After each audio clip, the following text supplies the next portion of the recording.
dive into the Bible. Welcome to our segment where we take a deep dive into the Bible. The Bible is accessible to everyone, yet parts of it can be surprising and challenging to comprehend if we do not understand its cultural context. In the deep dive into the Bible, we will talk about things that might surprise you.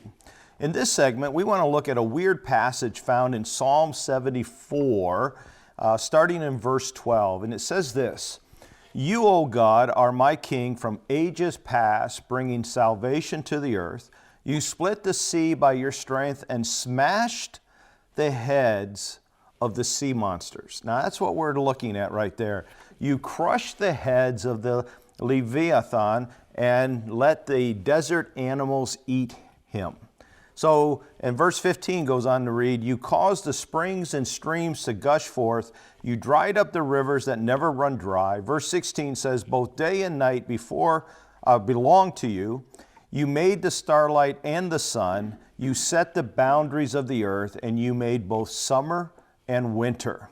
Now, what is this passage talking about where it says God smashed the heads of sea monsters and crushed the heads of the Leviathan, which is a twisting serpent, is what that word is. So this passage has an ancient cultural context. In Babylon and Israel's closest neighbor, Ugarit, which is ancient Syria just north of Israel, there are stories of chaotic conditions of creation that were often portrayed as a monstrous dragon. So here's the point. God didn't really fight a sea monster at the beginning of creation.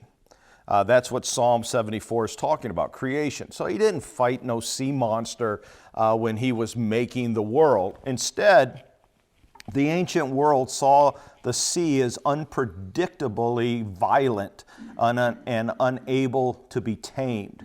The violent sea frightened these people when they were writing the Bible, and when they would look out and see the waves in the ocean and it was a storm, they were just scared. And so that's what they were trying to correlate the beginning of creation to a violent storm in the ocean. So only the mighty hand of God could make a world from a chaotic sea. So in Psalm 74, we see the story told in a poetic fashion of God conquering the sea monster and creating a livable habitat. We see this poetic expression in the Bible several times of God destroying the sea monster when it comes to creation. We see it in Isaiah 51, verses 9 and 10. We see the sea monster again, it's called Rahab there.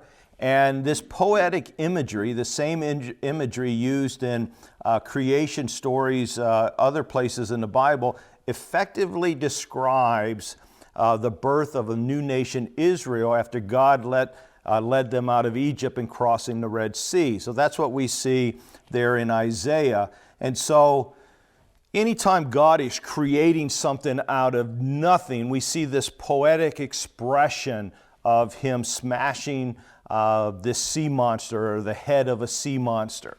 So therefore, this sea monster imagery is just an imaginary enemy of God that helps demonstrate that God has more power than it does in creating a world or a new nation of Israel.